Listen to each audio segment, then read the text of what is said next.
Well, it is week 3 of high school football season, and we've got Matt and Corey live in Davenport for Score on the Road. Hi, guys. Yeah, guys, a great day for football. Week 3 of the high school football season is here, and Corey and I were just talking during the commercial break. It seems crazy each and every year, and we're getting older. In fact, you're really old now that you're 50 this week. Yeah. Somebody had a birthday.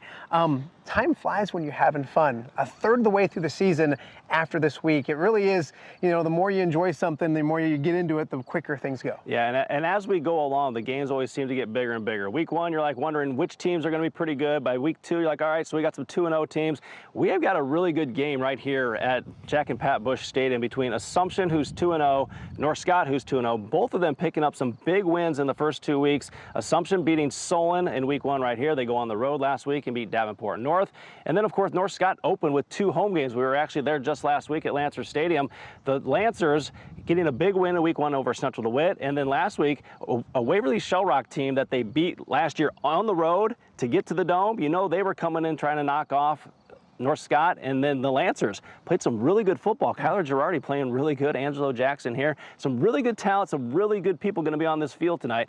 A game that we're going to have tonight here on the Score. Yeah, I think that's the exciting thing is the maybe individual talent. 2 of the most explosive players you're going to see in our area here on the turf tonight. So it's a game that if you're out in the area, if you're not a fan of the Knights or the Lancers, stop by for some really good football. It's also opening night in the Western Big Six. Of course, it is week 3, so these teams have played, but we're finally starting conference play. And one of the best matchups over at Browning Field.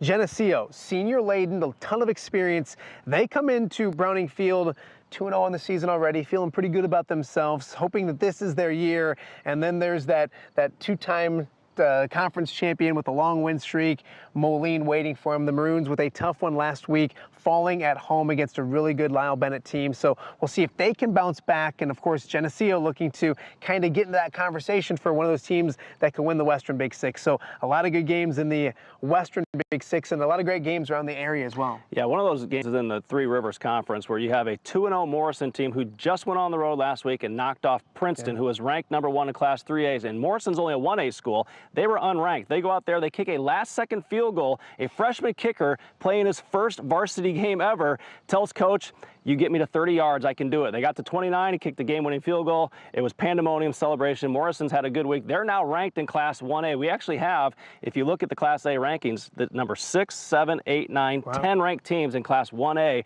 are from our viewing area. So Morrison is hosting Orion. Orion also 2-0. Nate Vandermite said, I'm hoping that at some point I don't play an undefeated team each week, but so far that's how it's happened. It should be a really good game in the Three Rivers. Orion playing some good football. Cale Filler threw 4 touchdowns last week in their win against Mendota. As you can tell, we kind of like high school football. We like to talk about high school football. It's something we can do, I think, all afternoon.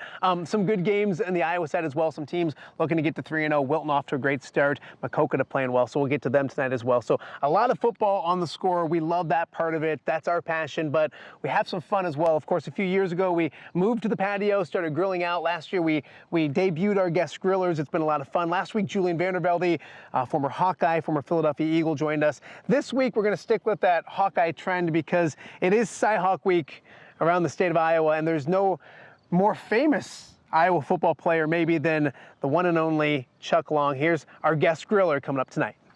Hello, this is Chuck Long. Please join Matt, Corey, and me on the Score tomorrow night at 10:30 p.m. We're going to be grilling some steaks. We're going to have a great time talking football. Please tune in tomorrow night, 10:30 p.m. See you there. So yeah, Chuck Long, a guy I've gotten to know for the last several years, for about the last 15, 20 years. I've had the honor of emceeing his Chuck Long charity auction here in the Quad Cities, raising money for the Children's Therapy Center here in the Quad Cities. So he's making the trip down from Des Moines. I can't wait to see Chuck. And what did he say when he wanted to grill? Bring some porterhouses. Yeah. No problem, Chuck. We got you. We've gone from chicken to brats to some porterhouse steaks. I hope that as people get bigger, we get better. Do you think John Wilson's watching this? Maybe he knows Maybe. that the budget's going to be a little bigger tonight, John, if you're watching this back in the office. So we're excited. Week 3 of the Score coming your way tonight at 10:35 right here on WQAD. Make sure you join us, and we'll see you guys coming up a little bit later on for a whole lot of football. Back to you guys. Great. Thank you, guys. And